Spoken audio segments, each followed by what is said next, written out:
आप सभी बच्चों को प्रेज़ द लॉर्ड। आइए आज की कक्षा शुरू करने के पहले हम एक छोटी सी प्रार्थना करेंगे।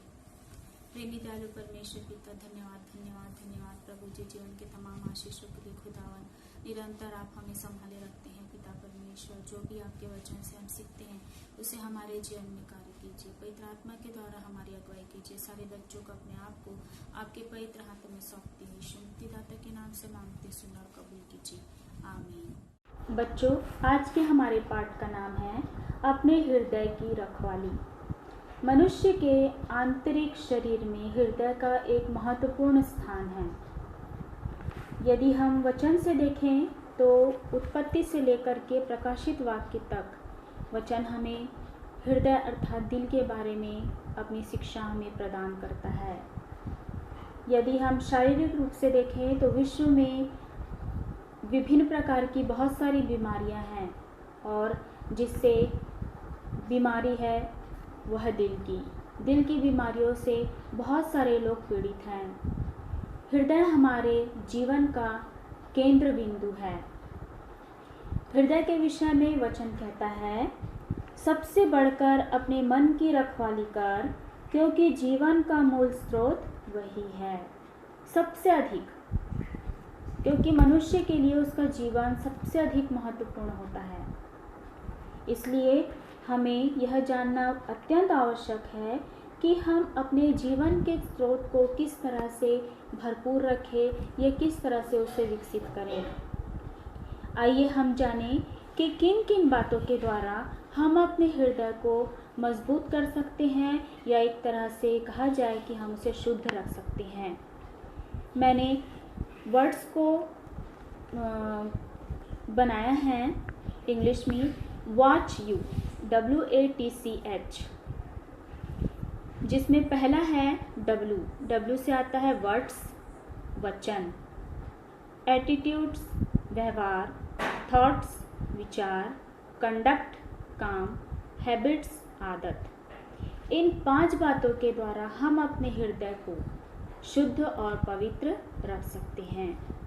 हम मनुष्य हैं और हमारे हृदय में बहुत सारे विचार रहते हैं, चाहे वो शुद्ध हो या अशुद्ध हो, चाहे वो ईर्ष्या हो या किसी के प्रति क्रोध हो।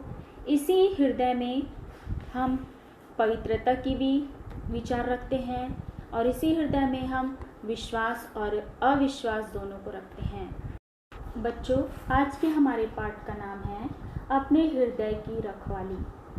मनुष्य के आंतरिक शरीर में हृदय का एक महत्वपूर्ण स्थान है।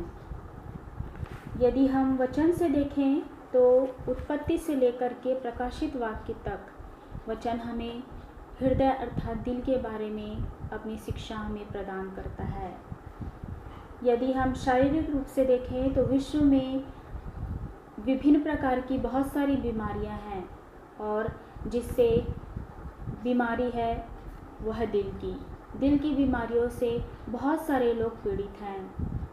हृदय हमारे जीवन का केंद्र बिंदु है। हृदय के विषय में वचन कहता है, सबसे बढ़कर अपने मन की रखवाली कर, क्योंकि जीवन का मूल स्रोत वही है। सबसे अधिक, क्योंकि मनुष्य के लिए उसका जीवन सबसे अधिक महत्वपूर्ण होता है। इसलिए हमें यह जानना अत्यंत आवश्यक है कि हम अपने जीवन के स्रोत को किस तरह से भरपूर रखें या किस तरह से उसे विकसित करें। आइए हम जानें कि किन किन बातों के द्वारा हम अपने हृदय को मजबूत कर सकते हैं या एक तरह से कहा जाए कि हम उसे शुद्ध रख सकते हैं। मैंने वर्ड्स को बनाया है इंग्लिश में वॉच यू, WATCH, जिसमें पहला है W से आता है वर्ड्स वचन, एटीट्यूड्स व्यवहार, थॉट्स विचार, कंडक्ट काम, हैबिट्स आदत। इन 5 बातों के द्वारा हम अपने हृदय को शुद्ध और पवित्र रख सकते हैं। हम मनुष्य हैं और हमारे हृदय में बहुत सारे विचार रहते हैं, चाहे वो शुद्ध हो या अशुद्ध हो, चाहे वो ईर्ष्या हो या किसी के प्रति क्रोध हो। इसी हृदय में हम पवित्रता की भी विचार रखते हैं और इसी हृदय में हम विश्वास और अविश्वास दोनों को रखते हैं। लेकिन वचन हमें बताता है कि हमारा हृदय कैसे होना चाहिए। बच्चों, हमारा हृदय ऐसे होना चाहिए जो हमारे परमेश्वर पिता को भाए।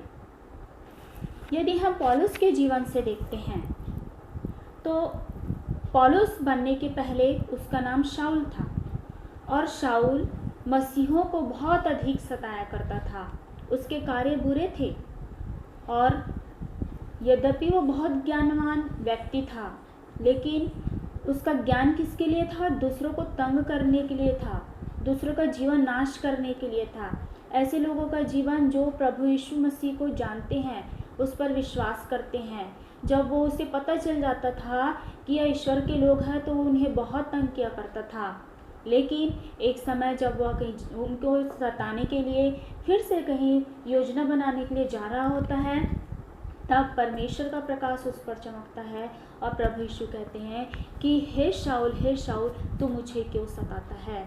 और अधिक तेज के कारण उसकी जो आंखें रहती है वह अंधी हो जाती है। लेकिन ईश्वर के भक्तजन के द्वारा प्रार्थना किया जाता है और वो पुनः देखने लग जाता है।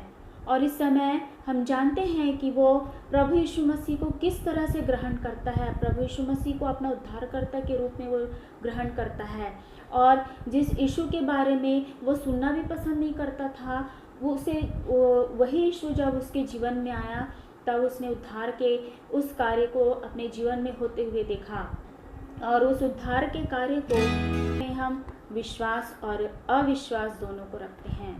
लेकिन वचन हमें बताता है कि हमारा हृदय कैसे होना चाहिए। बच्चों, हमारा हृदय ऐसे होना चाहिए जो हमारे परमेश्वर पिता को भाए। यदि हम पौलुस के जीवन से देखते हैं तो पौलुस बनने के पहले उसका नाम शाऊल था और शाऊल मसीहों को बहुत अधिक सताया करता था। उसके कार्य बुरे थे और यद्यपि वो बहुत ज्ञानवान व्यक्ति था, लेकिन उसका ज्ञान किसके लिए था? दूसरों को तंग करने के लिए था, दूसरों का जीवन नाश करने के लिए था। ऐसे लोगों का जीवन जो प्रभु यीशु मसीह को जानते हैं, उस पर विश्वास करते हैं, जब वो उसे पता चल जाता था कि यह ईश्वर के लोग हैं तो उन्हें बहुत तंग किया करता था। लेकिन एक समय जब वह कहीं उनको सताने के लिए फिर से कहीं योजना बनाने के लिए जा रहा होता है, तब परमेश्वर का प्रकाश उस पर चमकता है और प्रभु यीशु कहते हैं कि हे शाऊल तू मुझे क्यों सताता है। और अधिक तेज के कारण उसकी जो आंखें रहती है वह अंधी हो जाती है। लेकिन ईश्वर के भक्तजन के द्वारा प्रार्थना किया जाता है और वो पुनः देखने लग जाता है।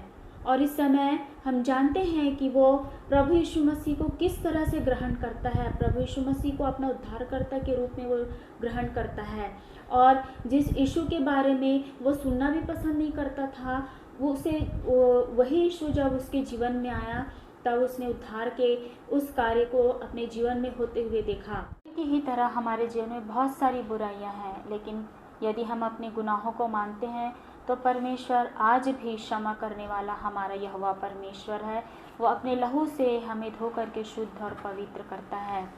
बच्चों, हमारा शरीर मिट्टी का बना हुआ है और जब हमारी मृत्यु हो जाती है तो यह पुनः मिट्टी में मिल जाता है, लेकिन जो हमारी आत्मा है वह परमेश्वर के पास जाती है। इसलिए हमें वचन पढ़ना है ताकि हम आत्मिक बातों को समझ सके और अपने हृदय को अपने वचन के द्वारा शुद्ध कर सके, क्योंकि यीशु का लहू आज भी प्रवाहित है, वो आज भी हमारे हृदय को शुद्ध और पवित्र करता है।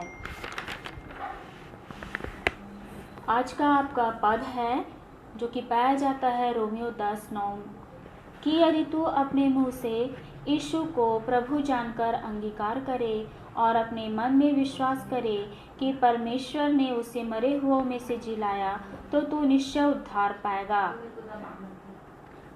अपने मुंह से बच्चों, हमारा शरीर मिट्टी का बना हुआ है और जब हमारी मृत्यु हो जाती है तो यह पुनः मिट्टी में मिल जाता है, लेकिन जो हमारी आत्मा है वह परमेश्वर के पास जाती है। इसलिए हमें वचन पढ़ना है ताकि हम आत्मिक बातों को समझ सके और अपने हृदय को अपने वचन के द्वारा शुद्ध कर सके, क्योंकि यीशु का लहू आज भी प्रवाहित है, वो आज भी हमारे हृदय को शुद्ध और पवित्र करता है। आज का आपका पद है जो कि पाया जाता है रोमियो 10:9 कि यदि तू अपने मुंह से यीशु को प्रभु जानकर अंगीकार करे और अपने मन में विश्वास करे कि परमेश्वर ने उसे मरे हुओं में से जिलाया, तो तू निश्चय उद्धार पाएगा।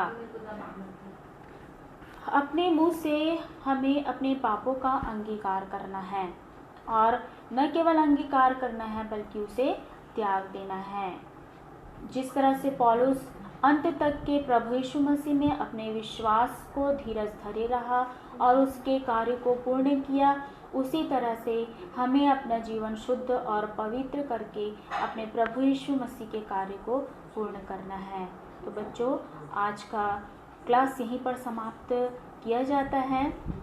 आज के आपके जो प्रश्न हैं वो आपके ग्रुप में आपको सेंड कर दी जाएगी। आप अभी से अपने सारे प्रश्नों को और जो मैं सिखा रही हूँ उसे सब आप लोग नोट्स करते रहिए।